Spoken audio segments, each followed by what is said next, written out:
Assalamualaikum warahmatullahi wabarakatuh. Sebelumnya perkenalkan nama saya Nurdina dengan NIM R1C123016. Di sini saya akan memaparkan materi PPT saya yang berjudul Metode Penambangan berdasarkan jenis bahan galian. Untuk mempersingkat waktu, langsung saja pada materinya. Pertambangan adalah kegiatan pengambilan bahan galian dari dalam bumi untuk memenuhi kebutuhan energi, konstruksi, dan industri.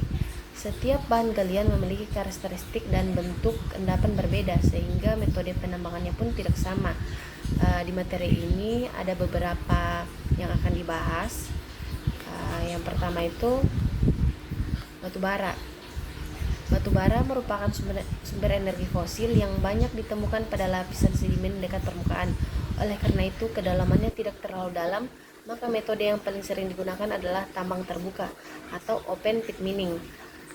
Ini untuk contoh gambar batu bara, dan ini adalah gambar dari proses pengambilannya atau metode penambangan yang dilakukan.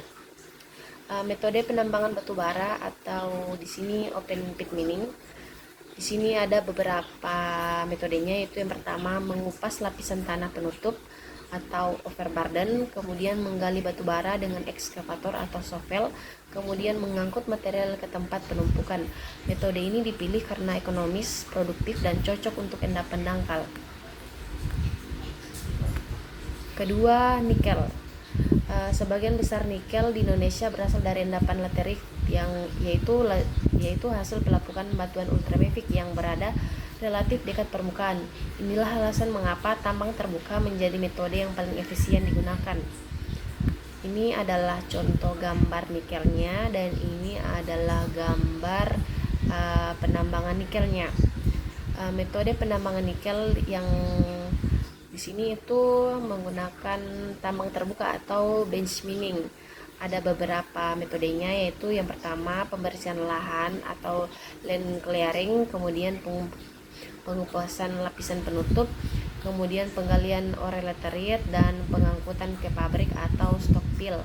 Metode ini efektif karena endapan laterit biasanya memiliki sebaran yang luas dan tidak terlalu dalam. Kemudian ketiga itu ada emas. Emas sering dijumpai dalam urat kuarsa atau vein yang memotong batuan induknya. Karena kedalaman urat emas bisa berbeda-beda, maka metode penambangannya pun bervariasi. Di sini ada dua metode penambangan emasnya, yaitu yang pertama ada tambang terbuka atau open pit, digunakan jika endapan emas berada dekat permukaan. Kemudian kedua itu tambang bawah tanah atau underground mining, digunakan jika endapan berada pada kedalaman yang lebih besar. Contoh metode underground itu yaitu ada tiga. Yang pertama cut and fill, kemudian shrinkage stopping, kemudian block caving.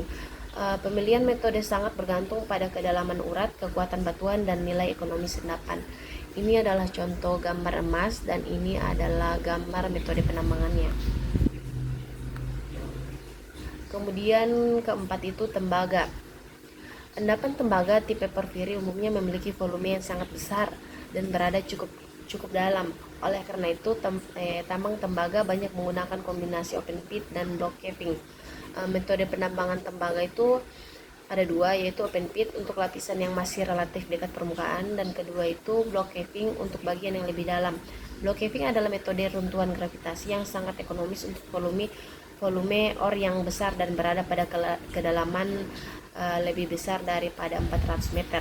Ini adalah contoh gambar tembaga, dan ini adalah gambar metode penambangan. Ini penambangan di bawah tanah, dan ini di atas ya,